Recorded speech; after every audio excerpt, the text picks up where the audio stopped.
ఒక చిన్న అందమైన గ్రామంలో బ్రూనో అనే ముద్దైన గోధుమ రంగు కుక్క ఉండేది. ప్రతి ఉదయం బ్రూనో గ్రామం దగ్గర ఉన్న బస్టాప్ వద్ద నిలబడి స్కూల్కి వెళ్లే పిల్లల్ను ఆనందంగా స్వాగతించేది. పిల్లలు నవ్వితే అతనికి చాలా ఇష్టం. ఒకరోజు పిల్లలు బస్టాప్కి పరిగెత్తుకుంటూ వచ్చారు.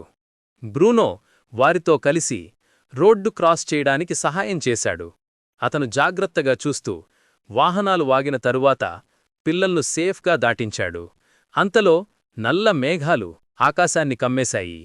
గర్జన, గాలి, భారీ వర్షం మొదలయ్యాయి. పిల్లలు చిన్న గొడుగులతో వణుకుతూ బస్టాప్లో చేరుకున్నారు. బస్ ఆలస్యంగా ఉంది. రోడ్డు జారుతుంది. పిల్లలు భయపడుతున్నారు. కాని బ్రూనో మాత్రం భయపడలేదు.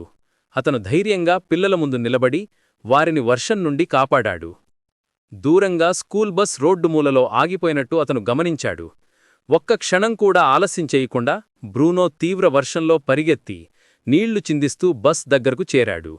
అతను జోరుగా మురిగి డ్రైవర్కి సంకేతమిచ్చాడు. డ్రైవర్ వెంటనే బ్రూనోని ఫాలో అయ్యి బస్టాప్కి వచ్చాడు. దాంతో పిల్లలు సేఫ్గా బస్సులో ఎక్కగలిగారు. గ్రామం మొత్తం బ్రూనోపై గర్వపడింది. పిల్లలు అతన్ని కౌగిలించుకున్నారు. స్కూల్ బ్రూనోకి గోల్డెన్ హీరో మెడల్ ఇచ్చింది. ఆ రోజునుంచి అందరూ అతన్ని ఇలా పిలిచేవారు, బ్రూనో, స్కూల్కి రక్షకుడైన ధైర్యవంతుడైన డాగ్ అని. నీతి: ధైర్యం, ప్రేమ, సహాయం ఇవి ఉంటే ఎవ్వరైనా హీరో అవ్వచ్చు.